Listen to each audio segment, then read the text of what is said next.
Good afternoon সবাইকে, welcome to my channel random Tanaya blog. Sari পরে সুন্দর করে সেজে গুজে খোপায় ফুল দিয়ে কোথায় যাচ্ছি তা তোমরা থাম্বনেল আর টাইটেল দেখে নিশ্চয়ই গেস করেছো বা হয়তো বুঝতেই পেরে গেছো। তো আমি এখনই বলছি না, তোমরা ব্লগটা পুরো দেখতে থাকো, আস্তে আস্তে সবটা ক্লিয়ার হয়ে যাবে। বিগত বেশ কয়েকদিনের রেকর্ড তাপমাত্রার পর এই গত দুদিনের কালবৈশাখীর পর থেকে প্রকৃতি আর বাংলার মানুষজন অনেকটা শান্তি আর স্বস্তিতে আছে। তাই এখন রোদ উঠলেও আগের মতো চড়া ভাবটা এখন অতও গায়ে লাগে না। আর এটা যেদিন আমি বেরিয়েছিলাম সেদিন ওয়েদারও যথেষ্ট প্লেজেন্ট ছিল, তাই আমাদের ঘুরতে খুব একটা কষ্ট হয়নি। এবার বলি, দিনটা ছিল 25শে বৈশাখ, অর্থাৎ বাঙালির আবেগ এবং প্রিয় দিন রবি ঠাকুরের জন্মদিন। আর এই দিনে সারা কলকাতা যেখানে ভিড় জমায়, আমিও সেদিন সেখানে ভিড় জমিয়েছিলাম আমার দাদা আর দিগন্ত পরিবারের সাথে। চলো তোমরা ব্লগটা এবার দেখতে থাকো।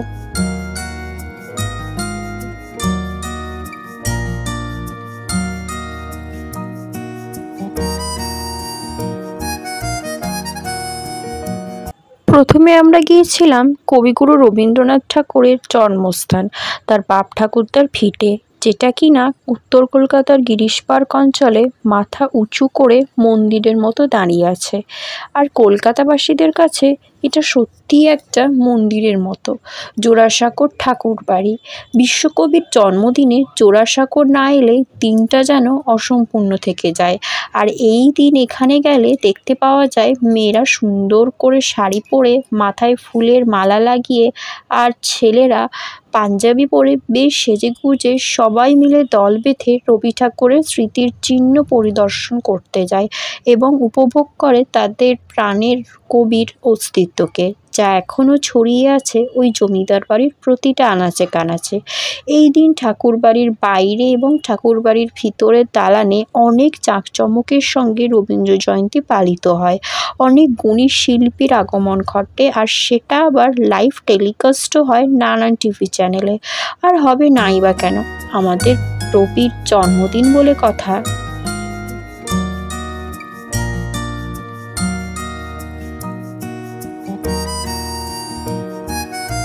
প্রতি বছর রবীন্দ্র জয়ন্তীর দিন ঠাকুরবাড়ির বাইরের প্রাঙ্গণ জুড়ে বসে বিশাল মেলা, এবং এই মেলার ইউএসপি হচ্ছে সবকটা জিনিস নিজেদের হাতে তৈরি। ফেসবুকের বিভিন্ন বিজনেস গ্রুপ বা যাদের বুটিক আছে তারা সাধারণত এখানে স্টল দেন।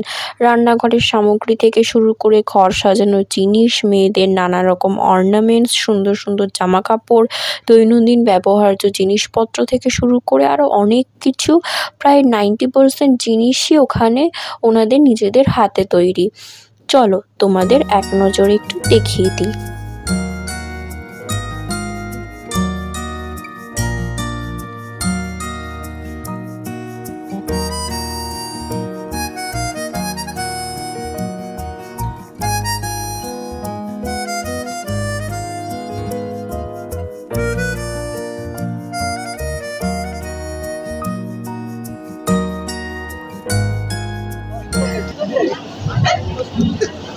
এগুলো সব হাতে তৈরি।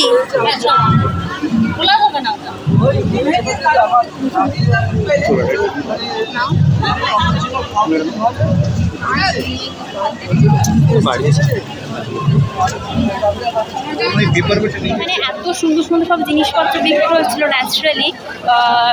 একদম প্রয়োজনীয় কিছু জিনিস কিনলাম, ইচ্ছা করছিল আরও কিছু, মানে মেনলি আমার কেনা মানে তো কানের দুল, তোমরা সবাই জানো। তো এরপরেও যদি আমি আর কিছু কিনে নিয়ে যাই তো আমাকে ঘর থেকে বার করে দিলেও দিতে পারে, আমার তো আর সেকেন্ড কোনো অপশন নেই থাকার মতো। তো চলো কী কিনেছি সেটাও দেখাচ্ছি। দুটো খুব সুন্দর দেখতে চুলের কাঁটা কিনলাম, যদিও জানি না আমি এগুলো কবে ইউজ করব, তার কারণ তোমরা জানো যে আমার চুল এখন ছোট, তো বড় হলে নিশ্চয়ই ইউজ করব কোনো এক কালে। আর এমনিতে আমার মাও এগুলো নিতে পারবে। আর একটা খুন্তি কিনলাম, বেশ সুন্দর লাগলো। তোমরা জানো যে আমি এখন টুকটাক রান্না বান্না করি, আর আমার মা তো ছেড়ে দাও বলাই বাহুল্য, মা তো রোজই করে। তো বলতে পারো এটা আমাদের মা মেয়ের দুজনের জন্যই একটা ছোট্ট গিফট। তো চলো এবার তোমরা ব্লগটা দেখতে থাকো। আর কথা বলতে বলতে কিন্তু আমরা অলরেডি ঠাকুরবাড়ির ভিতর প্রবেশ করেই গেছি।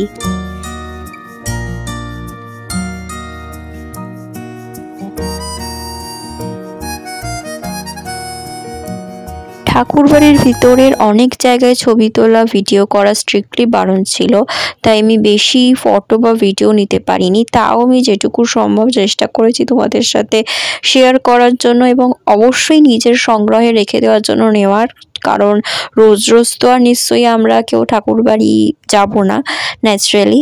তো সেই সবটাই আর কি তোমাদের সাথে শেয়ার করব। কিছু ফটো আমি অ্যাড করে দেবো ব্লগের শেষে, সো সেগুলো দেখার জন্য ব্লগটা পুরোটা দেখতে হবে, কন্টিনিউ করো দেখা। এবং একটা ইনফরমেশন ছোট্ট করে দিয়ে রাখি যে যদি কেউ 25শে বৈশাখের দিন বা 22শে শ্রাবণ মানে কবিগুরু রবীন্দ্রনাথ ঠাকুরের মানে মৃত্যুদিনের দিন যদি কেউ ঠাকুরবাড়ি যাও, তাহলে কিন্তু পুরো ফ্রিতে যে কেউ তোমরা ঢুকতে পারো, কোনো অসুবিধে নেই। কিন্তু যদি অন্যান্য দিনে তোমরা ঠাকুরবাড়ি দর্শন করতে যাও, তাহলে 15 টাকা করে টিকিট কেটে, মানে এন্ট্রি ফি 15 টাকা করে কেটে তোমাদের যেতে হবে। এবং মানডে কিন্তু পুরো বন্ধ, সপ্তাহে একদিন বন্ধ থাকে, সেটা হলো মানডে। তো এবার তোমরা বাকি ব্লগটা দেখতে থাকো। আবারও বলছি, এতটুকু স্কিপ করো না। আর যারা চ্যানেলে নতুন, চ্যানেলটাকে সাবস্ক্রাইব করে চ্যানেলটা শেয়ার করে দিও।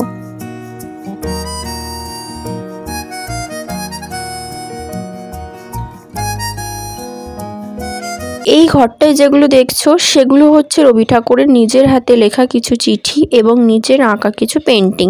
আর এখনই যে বড় সুন্দর কালারিং পেন্টিংটা দেখলে, ওটা রবি ঠাকুরের তরুণ বয়সের একটা পোর্ট্রেট, যেটা তার কাকা অবনীন্দ্রনাথ ঠাকুর স্বয়ং এঁকে দিয়েছিলেন।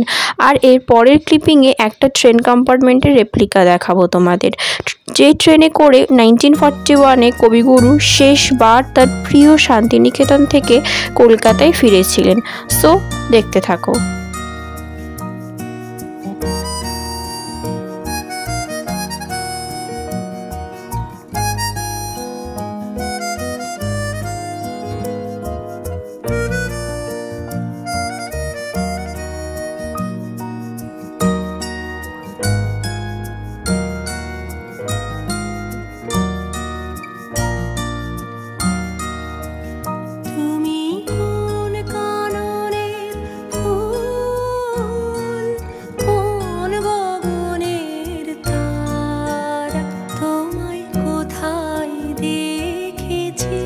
এবার দেখে নাও ঠাকুরবাড়ির ফ্যামিলি ট্রি।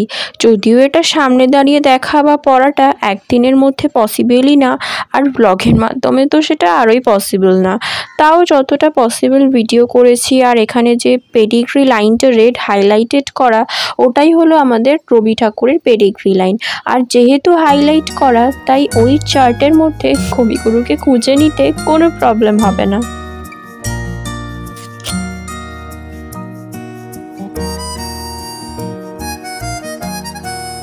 ঠাকুরবাড়ি দেখা আমাদের কমপ্লিট। আর এটা হলো বাড়ির পিছন দিকটা, যেখান থেকে পরিষ্কার বোঝা যায় যে আগেকার দিনের জমিদার দালান বাড়ি, বাড়ির বারান্দা, ছাদ এগুলো ঠিক কীরকম হতো। যদিও ভিতরে আরও অনেক কিছু ছিল, কিন্তু গার্ডের চোখ এড়িয়ে সবটুকু আর কি ক্যাপচার করতে পারিনি। যারা কোনোদিন এখানে আসোনি বা আবার কোনোদিন আসার প্ল্যান করছো, তাদের আমি বলবো তোমরা নর্মাল দিনে এসো, কারণ এরকম ওকেশনাল দিনে এলে লোকজনের ক্রাউড তো থাকবেই, আর ভালো করে দাঁড়িয়ে দেখা বা মুহূর্তকে ক্যাপচার করাটাও এরকম দিনে ঠিক করে পসিবল হয় না। তাই ফাঁকায় ঘুরে যাওয়াটাই বেটার।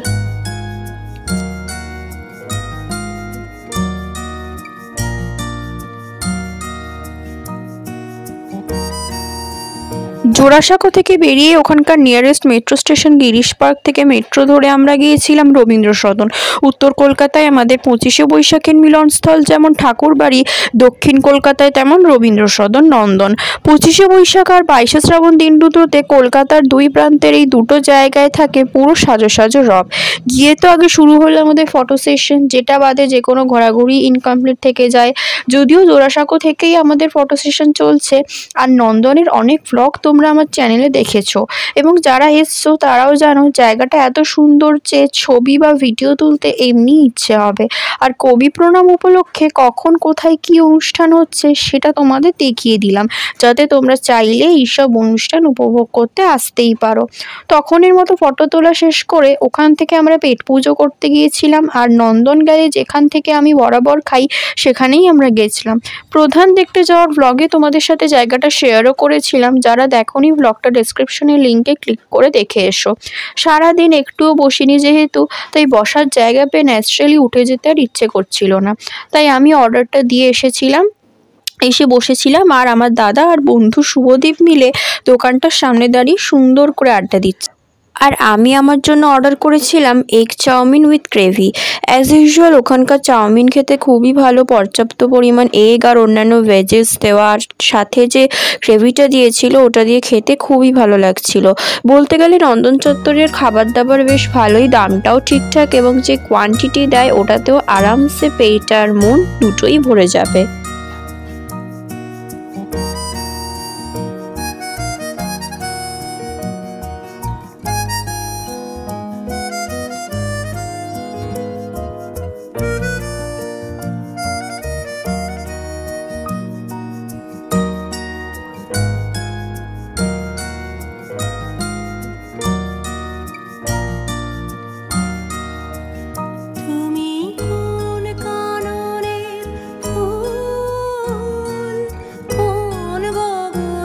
বললাম বলে আমাদেরকে নিতে পারে।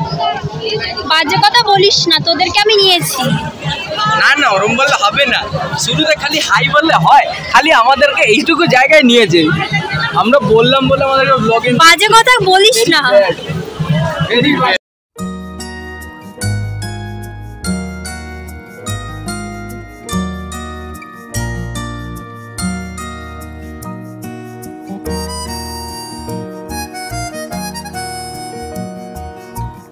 তো আমাদের ঘোরাঘুরি সব ডান, এবার বাড়ি যাওয়ার পালা। ওরা দুজন মেট্রোয় গেল আর আমি বাস। ব্লগটা এখানে শেষ করছি। সবাই ভালো থেকো, সুস্থ থেকো, সাবধানে থেকো। আর 25শে বৈশাখটা কে কীভাবে কাটালে কমেন্টে জানিও আমায়। দেখা হবে নতুন কোনো ব্লগে।